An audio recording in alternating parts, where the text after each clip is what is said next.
And back to the, I don't know, podcast, I guess, thing where I talk to myself for about a half hour and have fun uploading it and playing with the audio technicals on my end. And maybe some one or two people out there listens to it. And hopefully I don't sound too insane. Okay. This one's a weird one, and honestly, I think the audio is going to be absolute shit because I've got an AC blasting in my right ear. But I can't turn that off, because if I turn that off, I'll cook inside my own apartment, because I am in the middle of the hottest days ever recorded. I can't even say it's the hottest day ever recorded, because yesterday was the hottest day ever recorded, and then before yesterday, the day before that was the hottest day ever recorded. I think we're on a streak of breaking the record. I think it's on for now to 3 days in a row. The record's been broken. Hottest day ever recorded. So who knows? Today might be the hottest day ever recorded. So I can say I'm recording on the hottest day ever recorded. But then tomorrow it might be the hottest day ever recorded. So things are just, it's hot, I think is the gist of it. And if I turn off that AC, it's not going to get cold in here again. I mean, it's not even cold in here now. I think it's 25 degrees Celsius with 2 air conditioners running in my 700 square foot little dungeon of concrete coffin that I call an apartment. So, kudos. We are living in the end. So this is a weird one, and it's something that it's hard to articulate. It's hard to discuss, but try to bear with me on it, because it's also interesting. It's weird. I had, and it's related to that hottest day ever recorded. So that's, I guess, maybe the heat. Maybe it's all the wildfire smoke in my region, in Canada here. Maybe it's the record-breaking wildfires. Maybe it's the fact that every season we seem to break new records in terms of extreme weather. But I just had this realization that we're not waiting for collapse of society or collapse of an apocalypse. We're living in one. We are actively living through the apocalypse, through the collapse that we make movies about, that we talk about, that religious books talk about, that the street preachers and is here scream about. It is. We're not even, the end is here. We're in it. We're living in the end.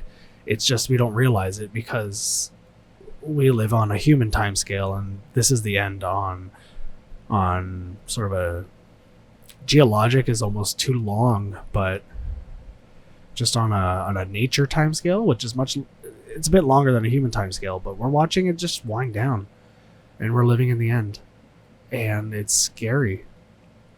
It's like being alive it's like we're a parasite on a dying whale. We're not going to be aware that the whale's dying, but we are going to sort of realize that we're sinking deeper and deeper into the ocean or something like that. It was sort of in religious terms, they call it a revelation, epiphany. I don't know. It was just like one of those things that just sort of hit me. It was like, holy shit, this is it. Like, we've talk about walking on a knife edge. We've fallen over the cliff. We're really not. We're past the point of no return.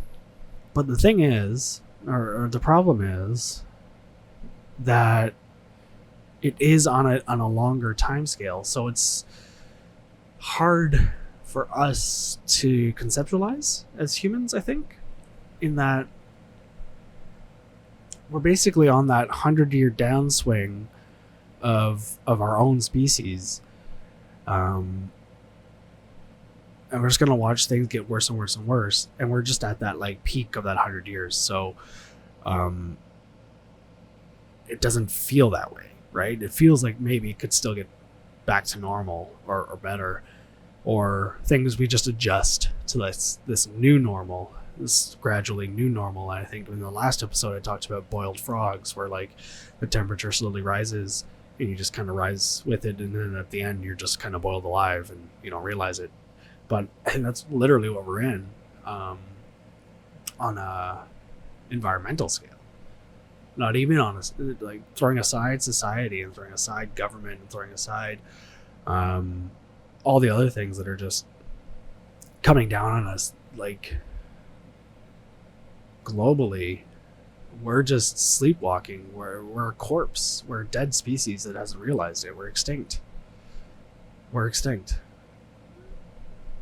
And it's one of those things that's hard to grasp, and that also kind of doesn't matter, because it's no different than like I always knew, like I've always been aware, or I shouldn't say always, but my own mortality is something that I've come to terms with over the years. I mean, I'm not that old and I'm not sick, and I'm actually pretty healthy, but I don't know, I'm one of those people that likes to sort of meditate and think on things and contemplate. And one of the things I've always kind of contemplated is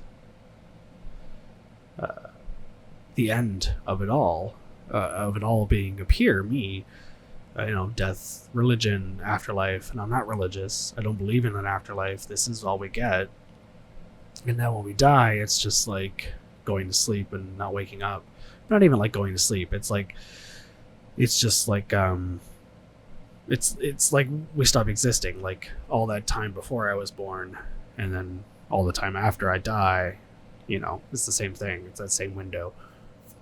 It's like if you've ever been under extreme anesthetic, where you lose, just they bring you to that extreme anesthetic where like you're put under like a full-on operation or something. They basically bring you as close to death as they can get you without killing you. And that's why anesthesia is so dangerous. But one of the things your brain loses is not like sleep, because when you're asleep, your brain is still aware of time. It's still processing. It's still active. Your brain is quite active when you're asleep. If anything, is more active when you're asleep. But under anesthetic, it's like that flat, like the signal stops, or it gets as close to stopping as it can get. Like your heart still beats and you're still breathing, but that's about it. And it's not processing time, and it's quite jarring. At least it was for me to wake up from that. It feels like you time traveled almost, or it feels like you're coming out of like you're coming back from the dead. It's quite like, it actually shook me waking up from anesthetic the one time I've been put under. It was just, it took a couple of weeks for me to like get back on my feet from that. I mean, and the surgery wasn't too great either, but I honestly think that anesthetic really kind of messed with my head, because it was like dying and coming back from the dead, and just knowing what death feels like kind of intimately like that. Like, it's just not existing. It's very hard to put words to. But anyway, so that's what I think death is. And I obviously know I'm going to die. I'm a human, and at some point something's going to get me. Old age, cancer, accident. Could come today, could come in 50 years, but I've been aware that I'm going to die. So knowing that the species is going to die shouldn't change anything. It shouldn't matter, right? But it felt different. It felt like that. It rattled me like that, like coming out of anesthetic, like knowing that almost on the same time scale that I have left, 50 to 100 years. I mean, not 100 for me, but over the next 100 years, we're just gonna sort of wither away on a planet that's shucking us off in a global fever, you know, that can't support life anymore, that can't support human life anymore, at least. And that's the thing. And we're very anthropocentric when we talk about collapse and the death of the planet. The planet's not dying. The planet's still going to be here. The sun's still going to keep burning, and there will still be life. It just won't be human life. Something else will evolve eventually, I'm sure, and something else will come up, and maybe there'll be intelligence again in another 100 million, 200 million years as the planet sort of comes back to normal and recovers from this human-induced apocalyptic event. Like, we're an extinction level event. Like, this is a major extinction event. And I guess that's what's different, is like, we're not just taking ourselves with us, we're taking like a huge chunk of the species on Earth with us too. Like, we are an extinction level event, and that extinction includes us. And it's quite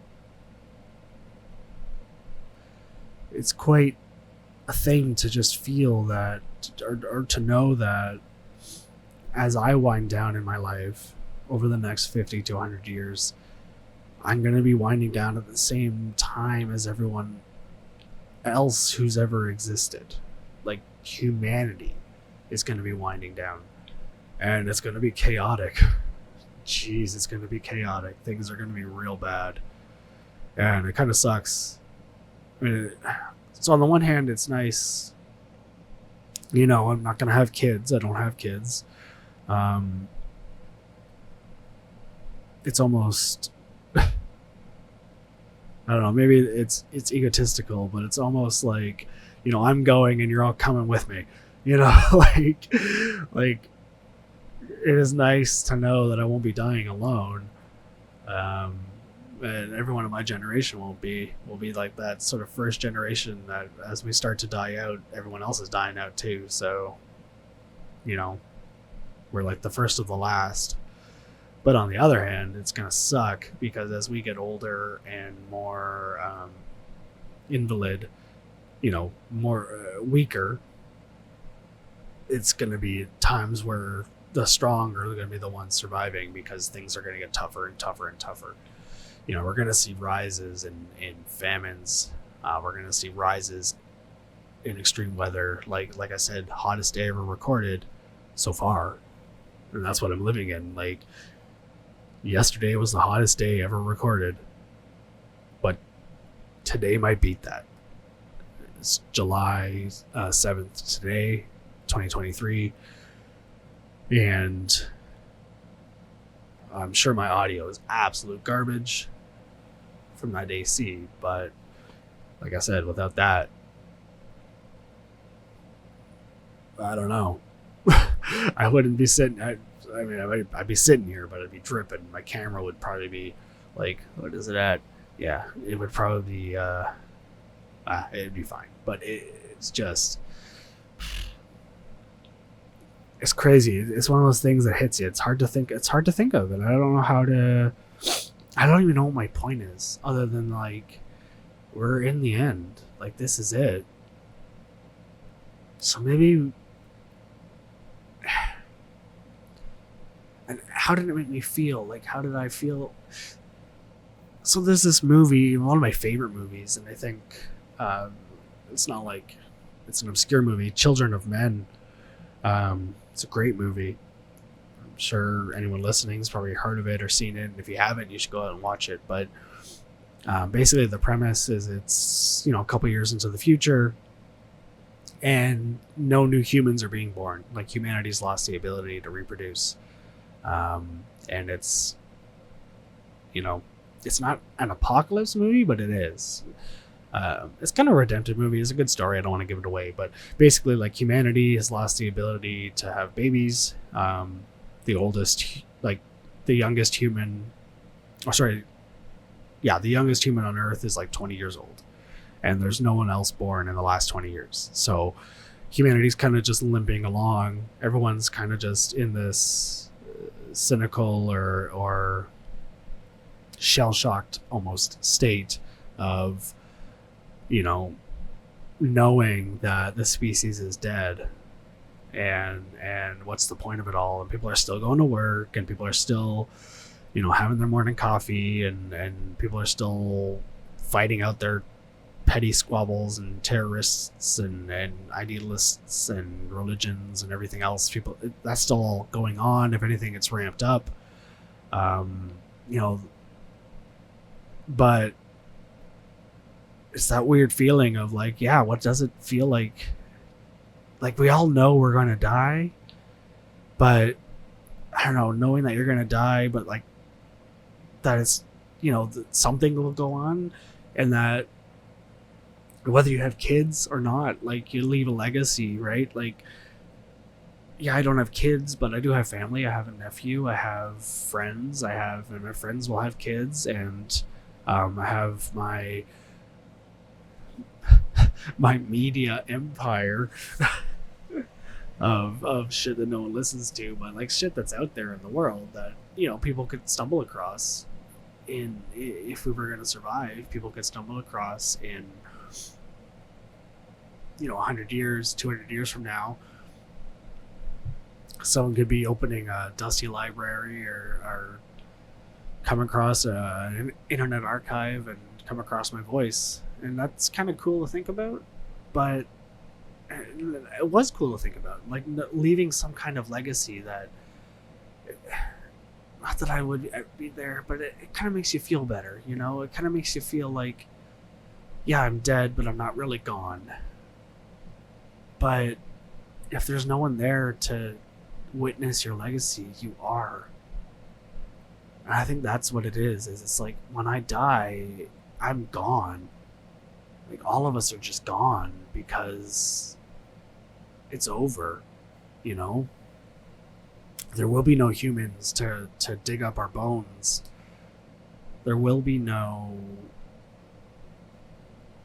future kids scrolling on the future internet to come across our old blog posts and laugh at their ancestors. Like,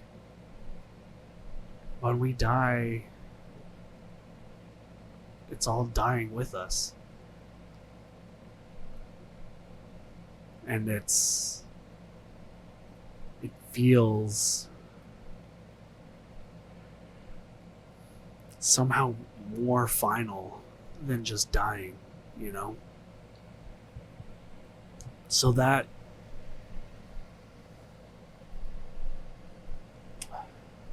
really felt like, in the religious sense, the religious word is revelation. The religious word is also epiphany. It was just that sort of sensation of, holy shit, this is it. And coming to terms with that.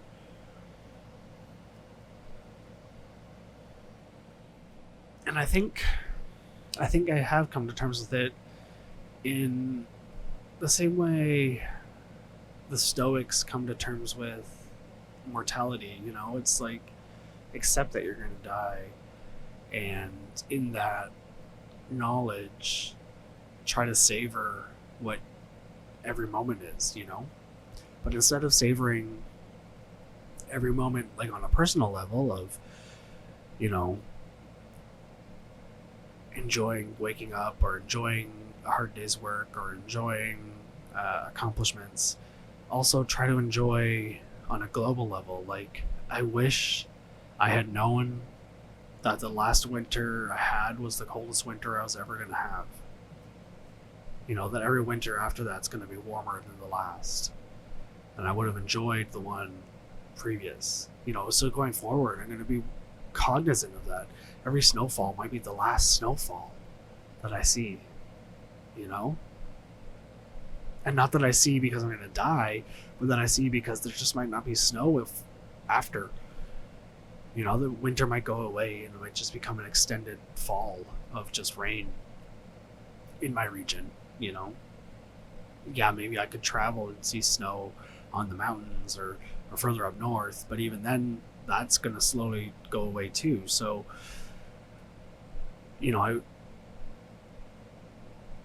take everything in, knowing that it might be the last time, and it not even might be, that there's a decent chance that it's the last time you're going to be taking it in, you know. So when I was a teenager, when I was 18, so that's more than 10 years ago, I had the opportunity to I was in Australia, and I snorkeled the Great Barrier Reef, and got to swim on the Great Barrier Reef, and I touched the Great Barrier Reef, and it was alive. There was life. And seeing pictures of it from last year or 2 years ago, it's dead. It's gone. Like, the sections I was on are gone. They're bleached. They're white. They're lifeless. So had I known that when I was there was no opportunity to come back, you know, maybe I would have tried to. I mean, I enjoyed it. I loved it. It was great. But it would have felt even greater, or I would have treasured it even more, knowing that it was the last moment. So try to take every moment, all those little moments when you experience those things, and treasure them extra special, knowing that they might be the last. Like every snowfall, every cold day, every gentle rain, you know, treasure it, because it might be the last. Watching the seasons, even, you know, watching the leaves change, and having seasons. If you live in a region that's had seasons historically, try to enjoy it, because seasons are going to become a thing of the past, and we're just going to go into these like extended wet season, dry season kind of things that, you know, other areas of the world have had, but it's just going to become the whole world, you know. So that's sort of my revelation, is that, like, I really gotta be more mindful, and gotta be more appreciative of these moments, because they're the last moments we've got for a lot of things. Even when you're shopping for groceries, appreciate, like, the prices are high, but they're not as high as they're gonna be, you know. When you see that grocery bill and you're like, damn, that's the most I've ever paid, well, it's the least you've paid going forward, you know, because the next bill is going to be more and more and more and more. Food, like certain things, like even certain seafoods, like if you're eating sushi, or you're having Alaskan king crab, just savor it, because who knows the next time you'll be able to have it, because those things are just dying out, you know. Meat, it's gonna slowly get a reach for a lot of us. And in the West, you know, and especially where I live, we're gonna be sheltered for a while from a lot of it. We're gonna be able to sort of limp along and pretend things are normal. But in the global south, in the less developed regions, they're already feeling it. Like, I want to say collapse is already here. Like, for them, even, you know, more so, they're just 10 years in the future. They're where we're going to be. Like, take a look. Look at the climate refugees. Look at all the migration crisis, and look at the you know, look at these people in the developing world, and just realize that you're looking into the future. And for those people, you know, maybe keep an eye on them. If you want to know what the future is going to look like, just watch what they're going through. So I have some empathy and some pity on them, because, you know, it's going to be us. No one's coming to save us. The rich assholes out there, they fucked us. And that's one thing I want to make clear, is I don't blame us. I don't blame the normal, everyday, workaday humans for this. This isn't our fault. This is the fault of greedy governments, greedy corporations, those sick, corrupted 1% of people. Maybe it's 10%. I think it's between 1 and 10% of people that have that desire for power and control and greed and dominance. And those people are the ones that have marched us off this cliff in their constant push for more power, more control, more money. And they're the ones that have brought us here. You know, we could all stop today. And I say we, I mean like that middle class, the 99%. If we all stopped, you know, the planet's still gonna die. We can't stop it from dying. They will march us off that cliff regardless. Like, we can all stop going to work tomorrow. We can all shut it down. Might last a week before they're marching us back to work, before they're kicking us to the streets and forcing us to get back out there and consume. Because if we stop consuming, their whole system shuts down. If we stop living the way that we've been living, they lose their power. You know, if we start forming small communities of like-minded people that support one another and that survive off one another and that are self-sustainable, that doesn't line their pockets, and they will push those down. They will crush those. We can try, but it's not gonna save us. And not even gonna save us if we fight back against them. You know, we can fight back and we can die, but it's sort of like we're past that. That's the epiphany I've had. Maybe it's giving up. Maybe it's not giving up. I don't know. But it's like, yeah, I can go start my little commune in the forest, and it might go well. And you know, me, my family, we could live off the land and live free. And I mean, I'm still gonna try that, and I'm still gonna do that because that's how I want to live. But that's not gonna save us. If we all did that, it still wouldn't save us. And if they all let us do that, it still wouldn't save us, because they're still pumping out their CO2, and because we've already passed the tipping points. That we're already in feedback loops. That's the thing. We could stop carbon emissions tomorrow, today. Yeah, it's too late. Like, the planet's already got to that point where it's too hot. The forests are gone. We've plowed them under for farmland, and those carbon sinks aren't coming back. We've burned up the forests in the name of green energy, turning them into wood chippings. That's crazy. There are power plants in Europe that are called green because they're renewable power, because instead of gas and oil, they burn wood. They carve up forests to burn for electricity, and they call it green. You know? But all that shit's going to be going. It's happened. It's already too late. The biodiversity's gone. The recovery isn't going to come, and it's not going to come fast enough to save us.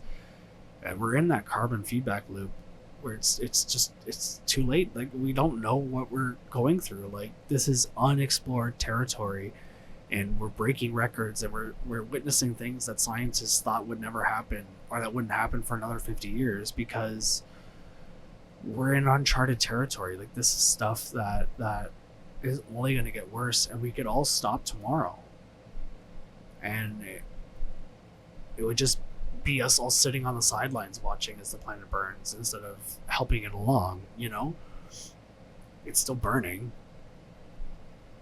There's no we can try fighting the fire, like, short of the only shred, if you want to have any hope, if you want to end this on a hopeful note, the only shred of hope, and I know this is our fatal flaw as a species, is that we always cling to hope, and it always ends up killing us. But the one shred of hope we have is maybe some technological revolution comes along and is able to suck carbon out of the air, and we can cool the planet and go back down. But we're at that Like, we've passed that 1.5. They talk about 1.5 degrees global average, rise in global average. We're at 1.7. Like, we're past. It's done. It's done. We're going to see a blue ocean event in the coming years where there's no sea ice. You know, and when that happens, that's the thing, is like, the receding sea ice makes, it's not about the ice, it's about the water, right? So now, instead of a nice white cap that covers a good chunk of the planet reflecting sunlight, you have a dark ocean absorbing it, right? Which makes warmer currents. And now those warmer currents come down south, which make warmer temperatures, which have us turn on air conditioners, which in a lot of the world fires up power plants that are pumping more emissions into the air, and that's a little feedback loop. And even if those emissions were green, doesn't change the fact that the ocean's still absorbing the heat. The ice caps are gone, and now you have a forest fire that burns down a forest that's a carbon sink and melts the permafrost and releases the methane that was trapped there for millennia and heats the earth even more, which melts another forest, or melts another ice cap and glacier, and it all just, we're like we're falling down the stairs, and we can try to grab a railing, but there's no stopping it. So the only like sliver of hope we might want to latch onto, or the only thing I can end on that could maybe, I don't know, not be like a total downer, and this is supposed to be a downer, this is, try to approach this with like a stoic mindset of just being aware that we're in the end and it's over, and try to like love hard and try to hold on to what you have, and appreciate what you have. Truly appreciate it. Truly appreciate a nice sunrise and a cool morning, and a snowfall, and a gentle breeze, and seeing nature, and seeing endangered animals, and hugging your loved ones. Like, appreciate it and hold on to that, because boy, oh boy, that's gonna have to be in your mind to get you through the shit that's coming. But if you want to cling to hope, maybe some smart person will invent some carbon capture device that is able to just reverse this and get us back down to where we were 30 years ago, 40 years ago. But I know people are working on it, so there's always the hope that happens. Maybe we hit fusion energy and are able to make, with fusion energy, have the massive power stores on hand that are needed to run these carbon capture and desalination and whatever, and we can figure it out. So maybe there's a chance, but it comes back to another part of the collapse. This isn't just environmental. It would work if we were all working together, if we were all rowing the same direction, but we're not. We're still fucking killing each other. We're still fighting in wars. Russia, Ukraine, China, Taiwan. Everybody wants to start a war. United States is looking like they're just like out there, like a shark circling, like, where's my chance to just strike, And that's the thing, is as these economies slow down, as we struggle through the collapse, as jobs start to dry up, and as migration starts to peak, governments have this one tool that they've always had.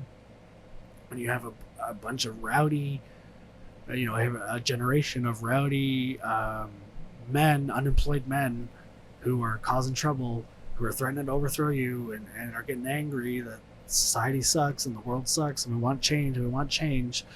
These people in power always have that one little tool. It's called a world war, where they just, hey guys, don't kill us, go kill each other. And they start a nice little conflict, and send all those rowdy young people off that were threatening to overthrow the system. They just sent them off to die, and you know, it's a judo move. You take that energy and you dodge, you know, go over there and direct it to, you know, kill some foreigners. So that's just it. Yeah. Shit, I said I was going to end on a hopeful note, and here I am talking about World War III. No, don't worry. A billionaire is going to come along and pull us out of this mess. Trust the rich; they'll save us. They always have. Fuck. All right, well, that's it. I think for this one, that's me talking to myself about my revelation. Quite fascinating. I don't know. I liked it. I just wanted to get it off my chest. It's something that's over the past couple weeks just been living through. But yeah, try to enjoy it. Realize none of it matters. And just, I don't know. You can't stop the wave. You might as well ride it. So fucking, let's all just surf to the end. Have a great time. Hug the people you love. Like, hug them. Really hug them. Really feel it. Feel the love. And just fall into that. Fall into your form your small communities. Honestly. Like, find your friends, find your tribe, and just love them. And just do what you can with the people around you. And try to harden that up and keep together and get through what's coming and enjoy it. Have some fun. Until next time. All right.